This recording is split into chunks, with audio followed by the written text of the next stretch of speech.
नमस्ते दोस्तों, वेलकम है आपका दी अल्टीमेट ज्ञान राइज विद विजडम पर, जहां मिलती है आपको इंटरेस्टिंग और यूजफुल इन्फॉर्मेशन सिंपल और शॉर्ट स्टाइल में।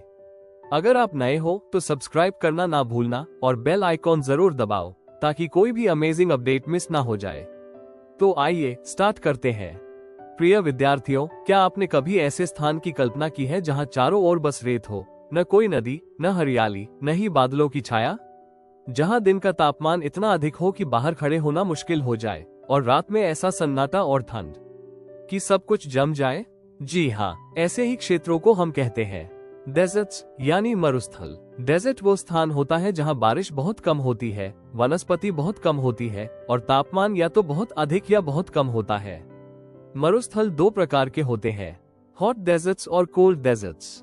आज हम इन दोनों प्रकार के मरुस्थलों के बारे में विस्तार से जानेंगे और यह समझने की कोशिश करेंगे कि इतनी कठोर परिस्थितियों में भी जीवन कैसे संभव हो पाता है।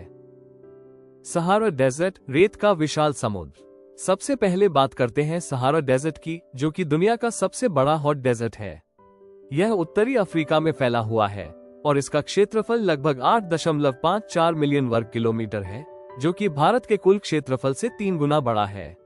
यह मरुस्थल Algeria, Libya, Egypt, Sudan, Chad जैसे 11 देशों में फैला हुआ है। सहारा का नाम सुनते ही हमारी आंखों के सामने रेत के विशाल टीलों का दृश्य उभर आता है, जैसे प्रकृति ने खुद एक अनंत चित्र बनाया हो जिसमें जीवन के रंग बहुत हल्के हैं। लेकिन सहारा केवल रेत का मैदान नहीं है।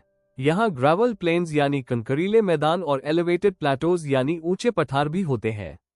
कुछ स्थानों पर ये पठार 2500 मीटर तक ऊंचे हैं। इसका अर्थ ये हुआ कि यह एक ऐसा क्षेत्र है जहां भौगोलिक विविधता यानी डाइवर्सिटी है, परंतु पानी की भारी कमी है। सहारा का क्लाइमेट, तपती हुई भूमि। सहारा का क्लाइमेट बहुत ही कठोर है। गर्मियों में दिन का तापमान 50 डिग्री सेल्सियस तक पहुंच जाता है, जिससे रेत और पत्थर जलते हुए से प्रतीत होते हैं। ये गर्मी रात तक जमीन में समाई रहती है, लेकिन जैसे ही रात होती है तापमान गिरकर 0 डिग्री सेल्सियस तक पहुंच जाता है। यह अत्यधिक तापमान का अंतर ही सहारा को और कठिन बना देता है। यहाँ आसमान साफ रहता है, न कोई बादल, न वर्षा। वर्षा बहुत कम होती है और जो थोड़ी बहुत होती है वो भी बहुत अस्थायी होती है। यहाँ की हवाएं शुष्क होती हैं और नमी इतनी जल्दी उड़ जाती है कि कोई भी नमी जमीन तक पहुंच नहीं पाती। Flora and fauna. सहारा में जीवन की जिद। इतने कठिन वातावरण में भी प्रकृति ने जीवन के कुछ संकेत बनाए हैं। सहारा में वेजिटेशन बहुत सीमित है, लेकिन वहाँ कैक्टस, डेट पाम्स और अकेशिया जैसे पौधे उगते हैं, जो कम पानी में भी जीवित रह सकते हैं। इन पौधों की विशेषता ये होती है कि ये बहुत कम पानी में भी पनप सकते हैं और उनकी जड़ें इतनी गहरी होती हैं कि जमीन के नीचे से नमी को खींच ले। जहाँ कहीं जमीन के नीचे पानी उपलब्ध होता है, वहाँ ओएसिस बनते हैं। ओएसिस वो स्थान होते हैं जहाँ हरियाली पाई जाती है और वहाँ लोग खेती कर सकते हैं। ओएसिस को रेगिस्तान के बीच जीवन का टुकड़ा कहा जाता है। वहाँ डेट पाम जैसे पेड़, कुछ सब्जियां और फसलें उगाई जाती हैं। जानवरों की बात करें तो यहाँ कैमल, जिसे रेगिस्तान का जहाज कहा जाता है, प्रमुख रूप से पाया जाता है। इसके अलावा हाइना, जैकल, फॉक्स, स्कॉर्पियन और लिजर्ड्स जैसे जीव भी पाए जाते हैं, जो गर्मी में जीवित रहने की अद्भुत क्षमता रखते हैं। सहारा के लोग, सहनशीलता की मिसाल। इतनी कठिन परिस्थितियों में भी सहारा में लोग रहते हैं। ये लोग मुख्यतः नोमैडिक ट्राइब्स होते हैं, जैसे बेडवन्स और ट्वारेग्स। ये लोग स्थायी घरों में नहीं रहते, बल्कि अपने पशुओं के साथ एक स्थान से दूसरे स्थान की ओर जाते हैं। वे शीप, गोट, कैमल और हॉर्स पालते हैं और इन्हीं पशुओं से उन्हें दूध, मांस, ऊन और चमड़ा प्राप्त होता है। इनका पहनावा भी विशिष्ट होता है। ये लोग हेवी रोब्स पहनते हैं, जो उन्हें तेज धूप और डस्ट स्टॉर्म से बचाते हैं।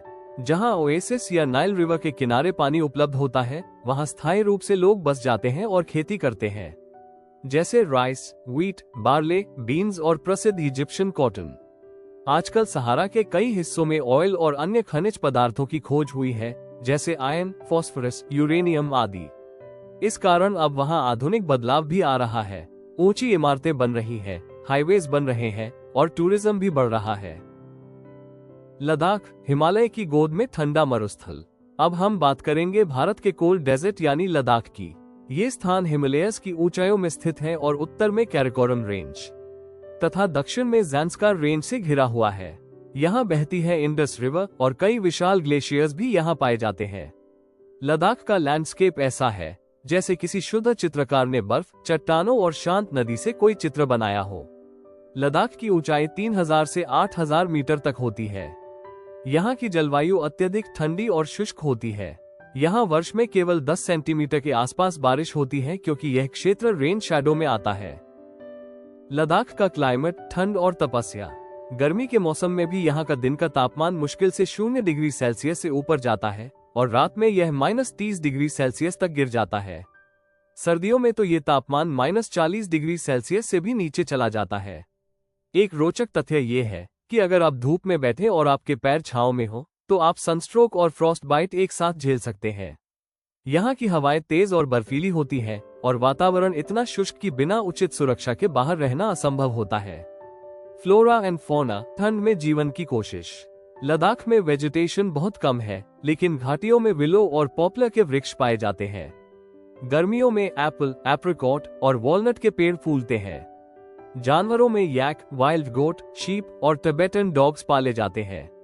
याक का दूध बटर और चीज बनाने के काम आता है और गोट तथा शीप की ऊन से गर्म कपड़े बनाए जाते हैं। पक्षियों में यहाँ रॉबिन, रेडस्टार्ट, स्नोकॉक और हुपो जैसे पक्षी भी देखे जाते हैं, जिनमें से कुछ माइग्रेटरी होते हैं। लद्दाख के लोग, संस्कृति और साधना। लद्दाख में मुख्यतः मुस्लिम और बुद्धिस्ट धर्म के लोग रहते हैं।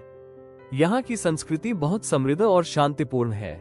कई प्रसिद्ध मोनेस्ट्रीज जैसे हेमीज, थिक्सी, शे और लामायुरु यहाँ स्थित है। गर्मियों में लोग खेती करते हैं जैसे बार्ले, पीस, पोटैटो, बीन्स आदि। सर्दियों में जब बाहर काम नहीं हो सकता तो लोग त्योहारों और धार्मिक अनुष्ठानों में हिस्सा लेते हैं। यहाँ की महिलाएं बहुत मेहनती होती है। वे घर, खेत और व्यापार तीनों संभालती है।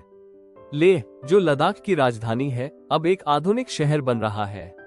ये जोजी ला पास के माध्यम से कश्मीर से जुड़ा हुआ है।